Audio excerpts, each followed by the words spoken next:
No more dudes in dresses. We're done with that shit. We're focused on lethality, meritocracy, accountability, standards, and readiness throughout the world to put their shoulder to the plow and take their share of the burden in their own defense. In Washington, D.C., where there's a deficit in one thing, common sense. I mean, that's why President Trump is so popular. That's why the American people responded. He leads with common sense. Our adversaries are working together as well. China, Iran, Russia, North Korea, and so we have to as well. Harnessing our partnerships gives us strategic and tactical advantage, achieving peace through strength. Gathered here in record-breaking numbers are warriors, patriots, innovators, entrepreneurs, visionaries, allies, and partners. It is an absolute honor, and I mean it, to be here with you. Special operations has never been more important for our country. Yesterday was actually my 100th day in office as Secretary of Defense. And as I said from the beginning, this is the deployment of a lifetime. Each day I get a chance to see, like few others do, the great work that SOF does around the world. The battle-tested team in this room that is essential to everything that President Trump does and his leadership to put America first and establish peace through strength. I wish everyone in this room could have a chance to be in the Oval Office like I was yesterday and watching how this commander-in-chief puts the interests of our nation first in advancing the safety and security of the American people. It's a thing to behold. That first and foremost includes defending our homeland, our border, Golden Dome, standing up to the Communist Chinese, and of course, increasing burden sharing with our allies and partners. Border security equals national security, and we're going to get 100% operational control of our southern border. And SOF is making a unique contribution there as well. Our long-standing relationship with our partners in Mexico is crucial to supporting NORTHCOM and securing our border, something that's ongoing to this day. But Homeland Defense, as you all know, first and foremost, is a global mission. In the last 6 months, SOF has eliminated over 500 terrorists who threaten our homeland directly. And alongside global SOF partners, your team has captured at least another 600 terrorists. So it starts and ends with the homeland. That's why we do this. We don't fight because we hate what's in front of us. We fight because we love what's behind us. But second, overseas, we are reorienting toward deterring the Communist Chinese, no doubt our pacing threat. As America's experts in irregular warfare, SOF brings to bear unique capabilities and leverages critical partnerships. SOF's global efforts, below the threshold of conflict, which you all know, and often out of sight, create the very dilemmas that the Communist Chinese need as we shape their perceptions. You see, we have to convince Xi Jinping that today is not the day to test the United States' resolve. And SOF underpins deterrence in the Indo-Pacific. At the same time, you're preparing the battlefield and standing ready to help us prevail if China were to choose conflict. And third, as I've said many times before, but it's important to hear today with so many of our partners, America first does not mean America alone. We shift our focus, as we do, to the Indo-Pacific. President Trump looks to our partners throughout the world to put their shoulder to the plow and take their share of the burden in their own defense, which is a message you've heard from me on the world stage multiple times, and we will continue to yell from the rooftops. We look to our friends to be force multipliers alongside the United States. It has to be a two-way street. We can't want your security more than you want your own security. How many times have we seen that? SOF is playing a key role in accomplishing this goal shoulder to shoulder with our allies, many of which, as I mentioned, are with us this morning. In addition to these ongoing efforts, SOF provides lethal precision and timely crisis response options to the Commander-in-Chief, President Trump. He confronts the hardest challenges in the world. As you know, no one brings easy problems to the Oval Office, but SOF brings solutions. When called, SOF snuffs out urgent threats, rescues American citizens, and protects our diplomats. In the last 3 years, these and other presidentially directed missions have increased by 200%. SOF has answered the call, and SOF has risen to the challenge every single time. They're doing this day in and day out around the world and around the clock, and I don't have to tell this group. Sometimes in open combat, but more often in the twilight challenges just short of war. Most of you in this room have done just that. So the question is, following 2 decades of conflict in the Middle East, where does SOF and DoD go from here? Well, from day one at the Department of Defense, our overriding objectives have been clear. Restore the warrior ethos, rebuild our military, and reestablish deterrence. It all starts with restoring the warrior ethos. When President Trump asked me to take this job, he told me, well, one key thing, but really two. The first was, Pete, you're gonna have to be tough as shit.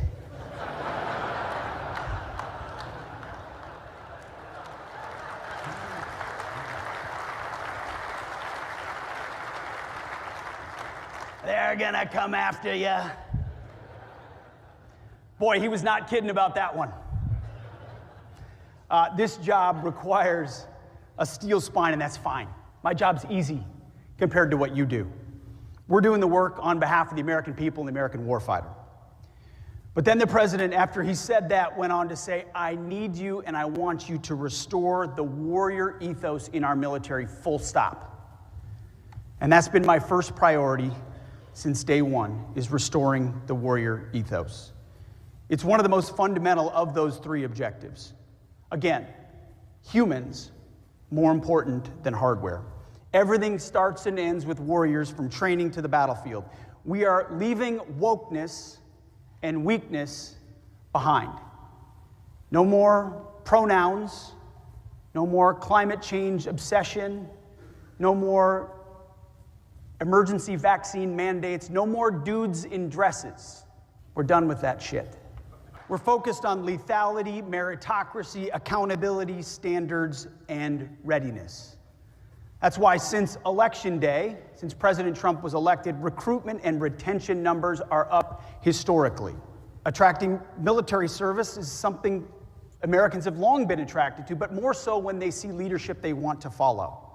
They want to be in disciplined formations that value them not for immutable differences, not for the color of our skin or gender, but because of honor and integrity and grit and patriotism. They want a meritocracy where they can work hard, make themselves better, kick ass, and rise up. They're looking for adventure, camaraderie, risk, danger. They want to push themselves and test themselves against others. They want to flourish in an environment that embraces hard work, discipline, and the warrior ethos. Special operators know a thing or two about all of those. I've experienced it firsthand across the world. I have had a chance to get up and do PT with the troops oftentimes when we're traveling. And some people think it's a novelty. It's not. It's always been a basic part of military service. You get up early, you get up, and you work out because we're going to be fit and we're not going to be fat. And even if the SecDef has a little bit of time to do it, every troop has an opportunity to do it. The problem is, it went from let's do PT with the troops to every special operations group in the world trying to smoke the SecDef. I find myself almost blacking out by the end of the workout and then having to hand out coins and try to stay right ways up. Appreciate that. You, this group, have long been the standard bearers of what it means to be an American warrior. An exclusive club where the cost of membership is commitment, toughness, courage, grit, paired with accountability, intelligence, and skill.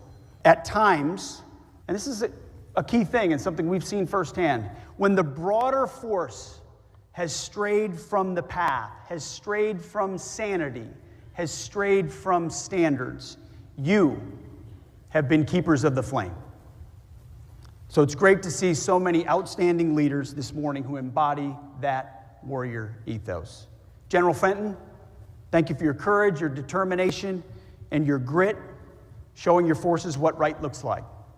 And of course, Command Sergeant Major Shorter, the real boss of SOCOM, thanks for leading your troops and demonstrating that the U.S. military's strategic advantage lies in the strength, and it's true, of our NCO Corps.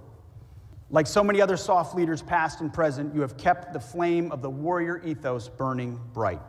You know, in 1943, naval combat demolition units were preparing for the imminent invasion of Sicily. Lieutenant Commander Draper Kaufman compressed their physical training program into a demanding week known as Hell Week. Even with the demand to get many more sailors to the line more quickly, Lieutenant Commander Kaufman kept the standards high. Between 30 to 40% of students failed the program, but those who graduated were ready. Today, the standards remain high across special operations training programs, and I thank you for that. In fact, we're doing standards assessments across DoD, and we started at special operations, multiple accessions courses, and the report back from the Green Berets and the Army Rangers that we sent the Navy SEALs to those courses is standards still high, sir. We're heading out to other formations and basic courses to determine why those standards have dropped and to make sure they're raised. In this particular instance, it included the Navy's rigorous Basic Underwater Demolition School, or BUDS, which traces its roots to Lieutenant Commander Kaufman's training. As you know, it still features Hell Week. High expectations and high attrition. Soft, fat, easy, weak, mushy, and quitter are not the adjectives that attract these types of professionals. It's the opposite. And this will continue. We will never compromise. We cannot compromise on standards. Our standards will be high, and in combat formations, they will be gender neutral. Because the weight of a .155 round or a rucksack or a human being doesn't care if you're a man or a woman. All that matters is whether you are capable of executing that combat mission in front of you. I spent a lot of time in a town in Washington, D.C. where there's a deficit in one thing: common sense. I mean, that's why President Trump is so popular. That's why the American people responded. He leads with common sense. He's asked me to apply common sense. Our combat formations don't need to look like Harvard University. They need to look like killers, trained and skilled and prepared. The standards need to be high, and they need to be gender neutral, so that if you can do the job, you're in that formation, and if you can't, you are not. That is restoring the warrior ethos. And it's something we've seen across our formation that the troops are responding to. Morale, recruiting, retention, readiness, training, capabilities, responding to common sense and a back-to-basics approach. That's the warrior ethos. So we start there. Our second priority is rebuilding the military. And President Trump has declared and delivered on a generational investment, rebuilding our military much like Ronald Reagan did in the 1980s. Our goal is to put the best systems in the hands of our warfighters, because you, our warfighters, should never be in a fair fight. We're doing this by reviving our defense industrial base, reforming our acquisitions process, and rapidly fielding emerging technologies. Sure, Golden Dome for America is a part of that. The new 6th generation fighter, NGAD, F-47 is a part of that. B-21s are a part of that. But what we see today and what you see in your formations are the fielding rapidly emerging technologies, which are critically important, that help us remain the leader in the world for generations to come. Everyone here today, from SOLIC to the SOF Secretariat to SOCOM and every Special Operations Network, has a role to play in rebuilding our military. Special Operations Forces have long operated like a tech startup. You're agile and nimble, lean and lethal. You leverage innovation to get more capability. push the limits of technology and human performance in ways that conventional formations just cannot. You adopt advanced technologies early, you make them better, and then you help them spread to the rest of the joint force. You are willing to experiment and fail while learning from each failure and each success. We need you to keep doing that. I see it in the reports that are sent up from General Fenton and others. That rapid fielding, that rapid iteration, that feedback loop is critical across the joint force. And this tradition of rapidly introducing trailblazing technology can be traced, to, of course, to SOF's World War II roots in the Office of Strategic Services. They developed briefcase radios, modified small arms, and more, which met wartime needs. Today, that means loitering munitions, AI-enabled targeting platforms, and new counter-UAS systems. I want to recognize and thank a few DoD pathfinders in these critical efforts.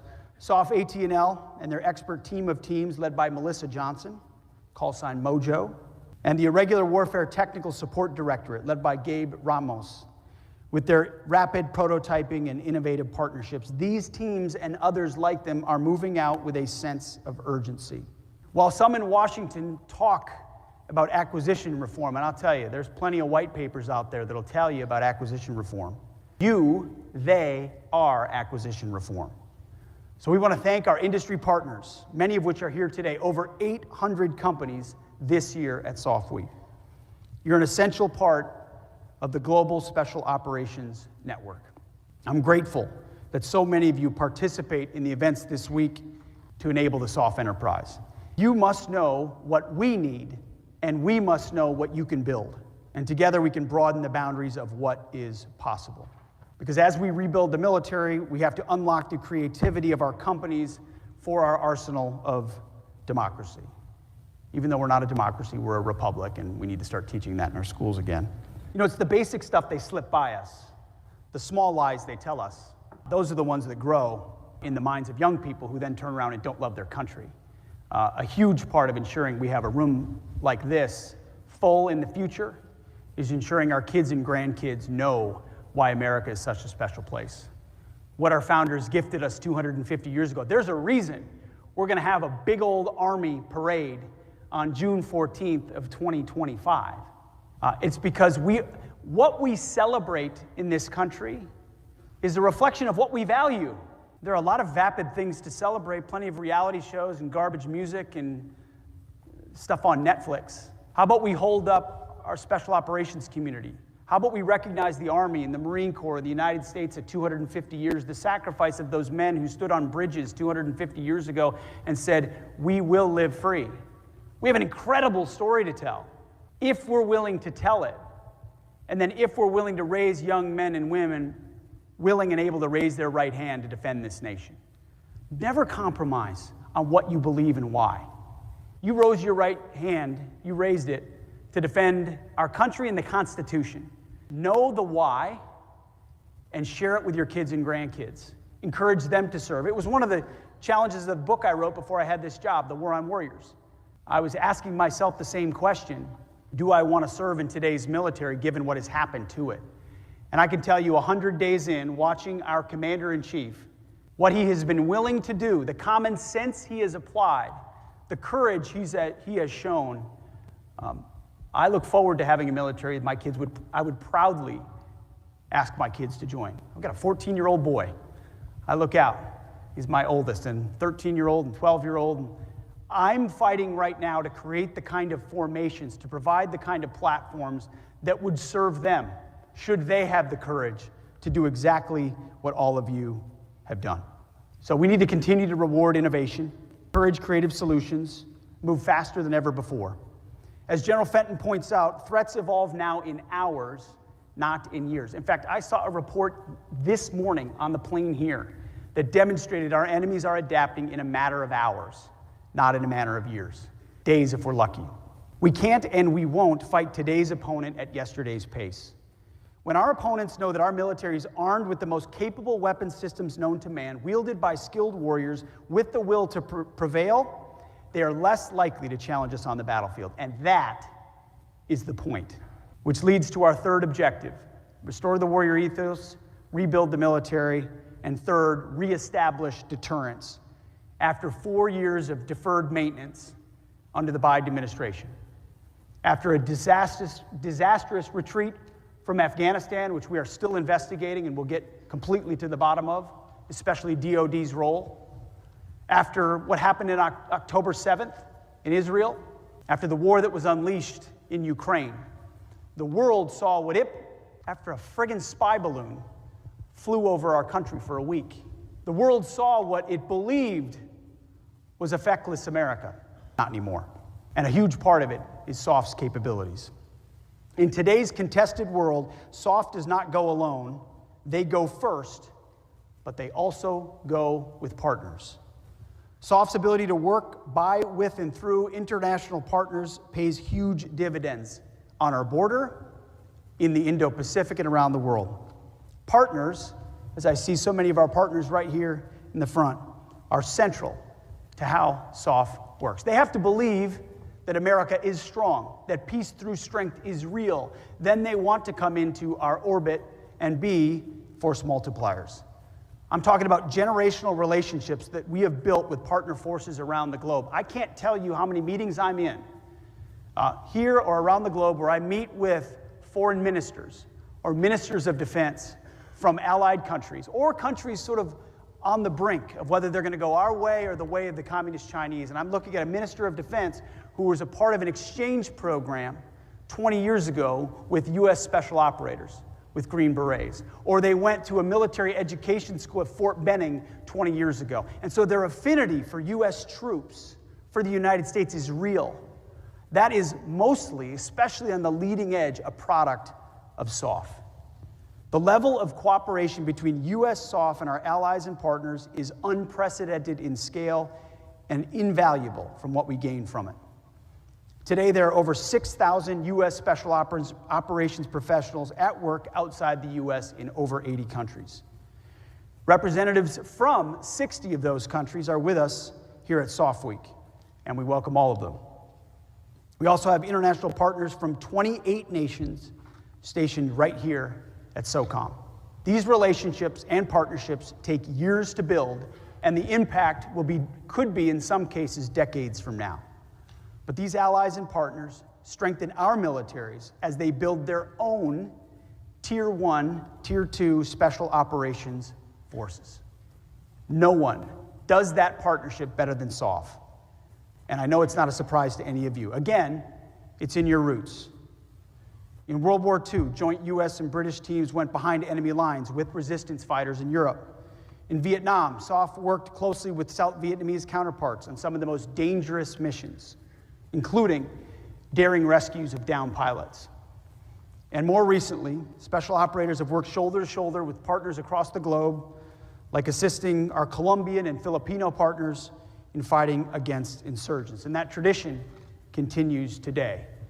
Just last month, I was in Panama and saw how closely the U.S. and Panamanian special forces work together to combat shared threats and achieve common goals. Just watching in our own hemisphere, in Panama, but it's not just Panama, the way in which the Communist Chinese, through malign influence, attempt to leverage their relationships and just straight up money with local leaders to try to pull them in their direction. It's happening in real time. And yes, we have diplomats and there's politicians that think about these problem sets. But for the most part, it's special operators, it's COCOM commanders, it's others who are on the ground partnering, creating that enduring bond and relationship with local forces that pulls them out of that orbit and toward the United States. In an instance of the Panama Canal, that's key terrain, a choke point built by Americans that ought have our focus. And the point of that trip was to partner with Panamanians and take back the Panama Canal from Chinese influence. A strategic prerogative the president has pointed out that special operations plays a large role in. So SOF Week helps us build these generational relationships, and they are needed. Our adversaries are working together as well. China, Iran, Russia, North Korea, and so we have to as well. Harnessing our partnerships gives us strategic and tactical advantage, achieving peace through strength. Under the leadership of President Trump, the message to our adversaries has been undeniably clear. America is back. SOF amplifies this message and carries it to all the far-flung corners of the world. It's a pivotal mission that is laser-focused on warfighting, as I know all of you are. We're restoring the warrior ethos, rebuilding our military, and reestablishing deterrence. And we're beginning a new golden age of America and a golden age of national defense. But there is no time to waste. As General Fenton said, and he's right, we're in the midst of a Special Operation Forces renaissance. And I know I can count on SOF to step up and meet this moment, to set the standards, to serve at the tip of the spear. And my pledge to you is the same pledge that President Trump has made to me, that has asked me to share with all the formations I meet with when I travel abroad and talk to formations here at home. He tells me to tell every warrior out there, we have your back. We will have your back. As you execute violently the defense of our nation, our job is to ensure we have yours. So I want to thank you for everything you do, and the best gift I can give you is getting up every day working as hard as I can with my staff, from the West Wing to the Pentagon, to ensure you have everything you need. And when you make that tough call, your Commander-in-Chief, your Secretary of Defense, and your country are behind you.